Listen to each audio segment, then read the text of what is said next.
ঘুষ আর খুনের মামলায় সেনাবাহিনীর সহযোগিতার ঘোষণাকে স্বাগত জানিয়েছেন বাংলাদেশ জামায়াত ইসলামের আমির ডাক্তার শফিকুর রহমান। শনিবার সকালে নিজের ভেরিফাইড ফেসবুক অ্যাকাউন্টে দেয়া এক পোস্টে তিনি বলেন, ব্যক্তির অপরাধের দায় পুরো প্রতিষ্ঠানকে কলঙ্কিত করতে পারে না।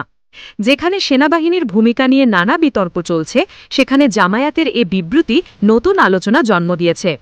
ডাক্তার শফিকুর রহমান তার পোস্টে উল্লেখ করেন, এ বাহিনীর কয়েকজন সদস্য দেশের আইন ও মানবাধিকারের প্রতি সম্মান প্রদর্শনে সম্পূর্ণ ব্যর্থ হয়েছে, তবে সেটির দায় পুরো সেনাবাহিনীর নয়।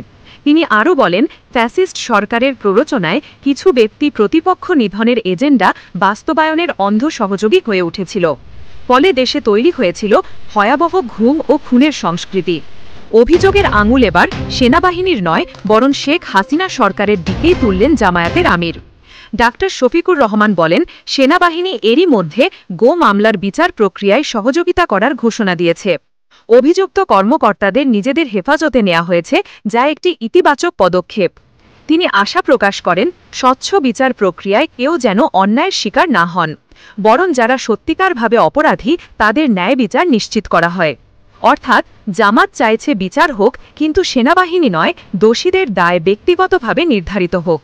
তিনি বলেন, যদি ন্যায় বিচার প্রতিষ্ঠিত হয় তবে অতীতের দায় মুছে যাবে, আর ভবিষ্যতে কেউ নিজের পথ বা পেশার অপব্যবহার করে জনগণের ক্ষতি করতে সাহস পাবে না। তার মতে, স্বচ্ছ নিরপেক্ষ বিচার প্রক্রিয়া শুধু ভুক্তভোগীদের ন্যায় বিচারই দেবে না, বরং সেনাবাহিনীর ভাবমূর্তিকেও পুনরুদ্ধার করবে। ডাক্তার শফিকুর রহমানের এ বক্তব্য নতুন করে আলোচনায় এসেছে সেনাবাহিনী ও জামায়াতের অবস্থান। দেশের সবচেয়ে আলোচিত মামলার এই প্রেক্ষাপটে সেনাবাহিনী যে সহযোগিতার ঘোষণা দিয়েছে, তা বাংলাদেশের বিচার ও রাজনৈতিক ইতিহাসে এক নতুন অধ্যায়ের সূচনা করতে পারে।